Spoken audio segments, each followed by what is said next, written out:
I would imagine the pucker factor involved in landing on an aircraft carrier at night in choppy seas has got to be beyond 10 from 0 to 10.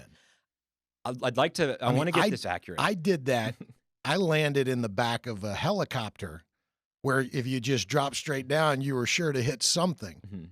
But in your case, that's a whole different world. And I want to characterize this accurately because this is probably what most people want to talk about. Like, how scary is that?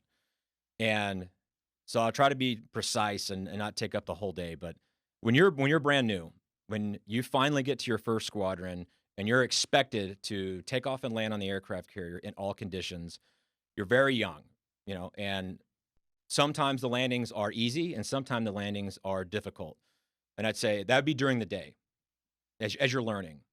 At night, when you're early in your career, they're all kind of scary. But sometimes you handle it really well, and that was a great landing, nice where Mhm. you're supposed to be, right on glide slope, no real big deviations. Even as a young guy, you can have some good landings. So not every landing at night is terrifying. I say every landing at night from the start of your career to the last one requires 100% of your focus. When it's nighttime and the weather is great, you're focusing so hard and you've done it so many times that you can get to a normal nominal landing spot. I'd say probably 9 times out of 10. That one time that you get a little bit off of glide slope or left or right of center line, to throw a little bit more color at what your landing looks like, those can get your attention. However, when the conditions do get really bad, and for me, the conditions that I hated the most was poor visibility. And it didn't matter if it were day or night. When you could not see the ship, that's where I was really uncomfortable. And that's where you saw a lot of the other pilots in the air wing struggling to get into a really safe landing window. Um, so not every single landing was a 4 alarm forest fire. And I'd say, you train to it so much. Like, there are so many flights in this logbook that are just dedicated to practice landings.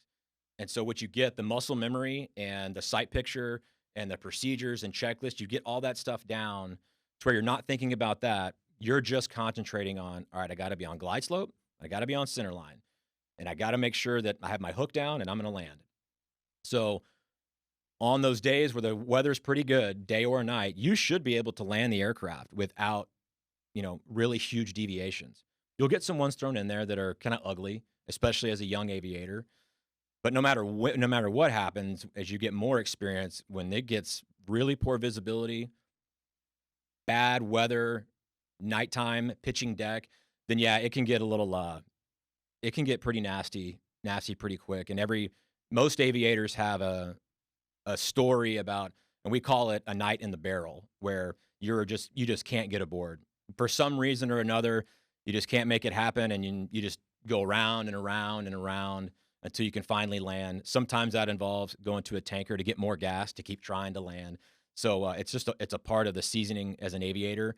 But I don't want to make it sound like it's routine. We train to make it admin. We train Mhm. to make it routine. As routine as it can be, there it does get pretty dicey at times. And uh, whenever those conditions arose, I would like to say to myself, whenever I would touch down and know that I caught a wire and I was going to stop, I would say out loud, "Ah, it feels good to be home."